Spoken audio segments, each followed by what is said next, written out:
বাড়ির উঠান থেকে শিশুকে টেনে নিয়ে গেল শিয়াল। পরে আরাফকে হাসপাতালে নিয়ে গেলে চিকিৎসক মৃত ঘোষণা করেন। শিশুটির বুকে ও গলায় কামড়ের দাগ রয়েছে। শোকের ছায়া নেমে এসেছে কিশোরগঞ্জের হতভাগা পরিবারটিতে। কিশোরগঞ্জের তেরোহাসিয়া গ্রামের লিংকন মিয়ার বাড়ির চারপাশটা নির্জন, গাছপালা আর ঝোপঝাড়ে ভরা। বুধবার ইফতারের সময় খেলতে খেলতে বাড়ির উঠানে চলে যায় 23 মাস বয়সী আরাফ।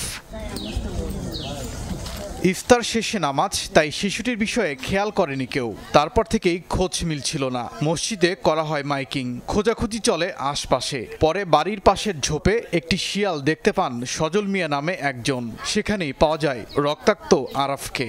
এই যে হেন্ডে লয়ে গেছে, এই লয়ে গিয়ে তুই মসজিদটা কোনাতে না সাজে দে। খেলাধুলা করছে সারা, খেললে তুললে গিয়া বাপ মার লগে ইস্তারি খাইছে, খায়া ফুল লগে বাইরে আর সারা বাসার গেছে না। বাইর হওয়ার সাথে দেখলাম কি আমার সামনে দিয়ে একটা শিয়াল যাইতেছে, শিয়ালের বাচ্চারা বুকে করে দিয়ে যাইতেছে। এরপর দ্রুত শিশুটিকে নিকটস্থ হাসপাতালে নিয়ে যায় স্বজনরা। তবে তার আগেই মারা গেছে আরাফ।